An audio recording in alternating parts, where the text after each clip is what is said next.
Assalamualaikum warahmatullahi wabarakatuh.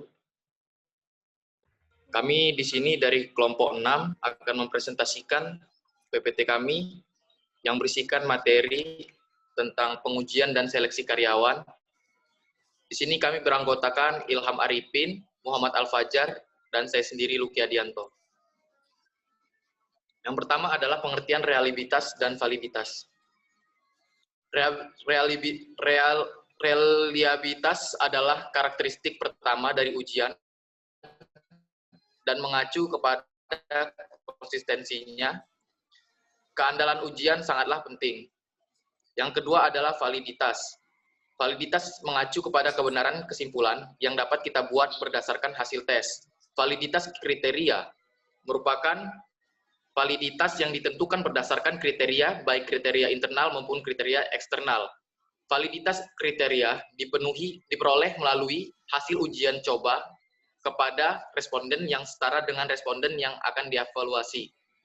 Kemudian dalam validitas terdapat validitas isi, yang merupakan validitas yang menunjukkan sejauh mana pertanyaan, tugas, atau butir dalam suatu tes atau instrumen mampu mewakili secara keseluruhan dan proporsional yang dikenai tes tersebut.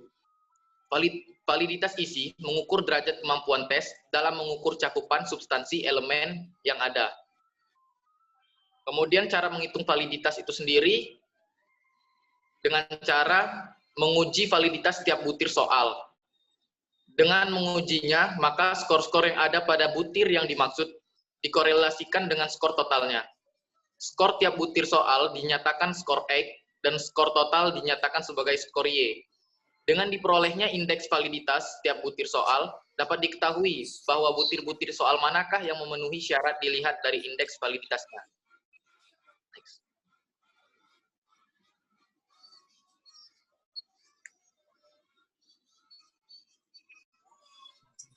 Selanjutnya itu ada proses validasi ujian. Proses validasi ujian itu memiliki 4 tahap. Yang pertama adalah menganalisis pekerjaan. Yang kedua memilih ujian.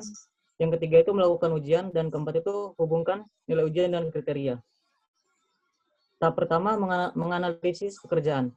Langkah pertama adalah menganalisis pekerjaan dengan membuat dan menuliskan deskripsi pekerjaan dan spesifikasi pekerjaan. Dalam langkah ini harus didefinisikan apa yang dimaksudkan dengan keberhasilan kerja. Karena keberhasilan inilah yang ingin dijadikan alat prediksi. Yang kedua itu adalah tahap 2 yaitu memilih ujian. Berikutnya adalah pilihlah ujian yang dikira dapat mengukur atribut atau alat prediksi yang penting untuk keberhasilan pekerjaan. Biasanya pengusaha mendasari pilihan ini pada pengalaman, riset sebelumnya dan merekam memilih beberapa ujian dan mengkombinasikannya menjadi deretan ujian. Yang ketiga adalah melakukan ujian. Pada tahap ini, ada 2 pilihan. Pilihan yang pertama adalah melakukan ujian itu kepada karyawan yang saat ini melakukan pekerjaan tersebut.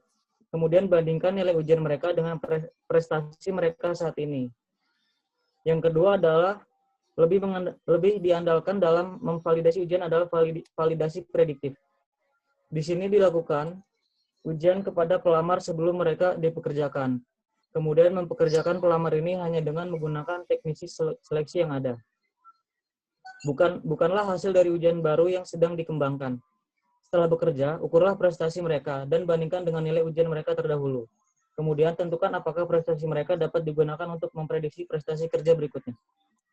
Tahap keempat adalah menghubungkan nilai ujian dengan kriteria. Bila ada korelasi antara ujian dan prestasi kerja, dapat dikembangkan dengan bagan harapan. Bagan harapan adalah grafik yang menunjukkan hubungan antara nilai ujian dan kinerja pekerjaan sekelompok orang. Selanjutnya akan dilanjutkan oleh Ilham.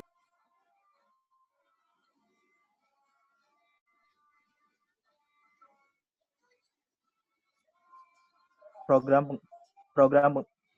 program pengujian. Yang pertama adalah gunakan ujian sebagai tambahan. Yang kedua adalah validasi ujian tersebut. Yang ketiga, monitor program pengujian. Yang keempat, simpan catatan yang akurat. Yang kelima, gunakan psikolog dalam yang memiliki sertifikasi. Yang keenam adalah mengelola kondisi ujian. Yang ketujuh, validasi kembali secara periodik. Next.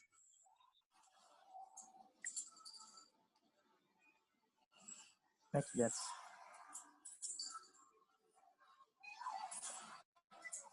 pertimbangan etis dan sah dalam pengujian. Pelaku ujian memiliki hak yang pertama, privasi dan informasi atas dirinya sendiri di bawah standar American Psychological Association. Yang kedua adalah kerahasiaan atas hasil ujian yang telah dilakukan. Yang keempat adalah keadilan dalam pengerjaan ujian, dan yang ketiga adalah keadilan dalam melakukan ujian. Yang keempat adalah memastikan bahwa orang-orang yang mendapatkan hasil dari ujian tersebut adalah orang-orang yang pantas dan layak dalam mendapatkan nilai tersebut. Next. Ya.